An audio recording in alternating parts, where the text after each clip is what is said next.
不知道大家有没有这样的经历？因为天生的某些体征，每次去医院或者体检都被怀疑有病。比如我吧，小年纪就因为小腹中间那条竖直的腹白线太黑，被反复问做没做过腹部手术。工作后呢，每次体检脖子都被反复揉捏，怀疑这么粗是不是甲状腺出了问题？人家已经天生脖子粗30多年了，好吧。然而理智自信的我从来没有因为脖子短粗而有过多烦恼。当我一次次夜里忽然憋醒，坐起来心痛慌得不行的时候，我才意识到出问题了。是的，睡眠科的同事回复也很直接，你这个长相一看就打鼾，来做个睡眠监测，戴呼吸机吧。年纪轻轻我就要常年与呼吸机为伴啦。今天我们就来说说逃不开鼻炎、肥胖、饮酒的年轻人们有哪些方法可以解决打鼾呢？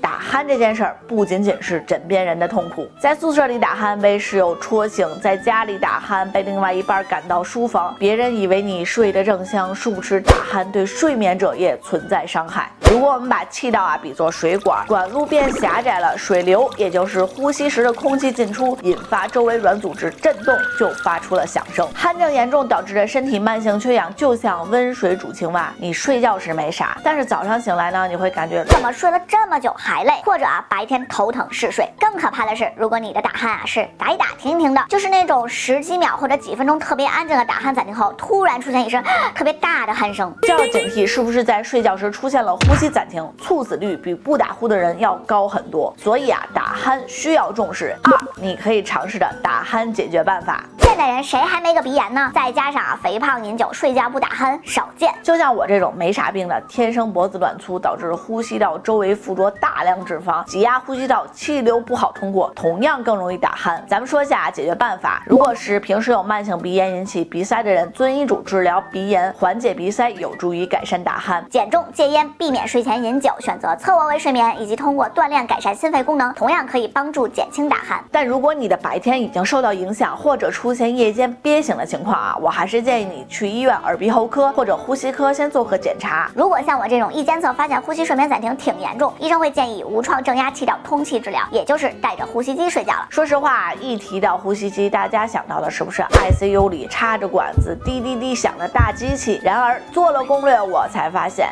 呼吸机不是 ICU 的专利。所谓的呼吸机其实就是通过压力把狭窄气道撑开，把空气输送进去，分为单水平、双水平两种，再细分为半自动、全自动。单双水平区别是送压方式不一样，单水平呼吸机无论是吸气还是呼气，压力都是一样的。双水平呼吸机在吸气和呼气提供的压力大小不同，但是它们的原理都是通过呼吸机往里吹气，只要吹的气能够使呼吸道通畅，那么治疗效果不会有区别，舒适性上有些区别。半自动是设定固定的压力值输送气体，全自动则是设定范围内智能调节。咱们打鼾用的机器可比医院 ICU 的要小很多，也不会那么吵，选择调整好，神清气爽，又是能量满满的时间管理大师了。那么我也结合我手里这2款呼吸机，瑞斯曼 S10、艾尔迷你，跟大家实物分享一下。S10这款主打静音舒适，是单水平全自动呼吸机，智能算法根据每个人情况不同自动调节。如果是对压力比较敏感的朋友机器的舒缓模式可以减少不适感，并且它吹出的空气不是干干的，自带温湿度，马达很静音，不会在耳边嗡嗡嗡影响睡眠。而艾尔迷你这款主打便携舒适，也是单水平全自动，就像个充电宝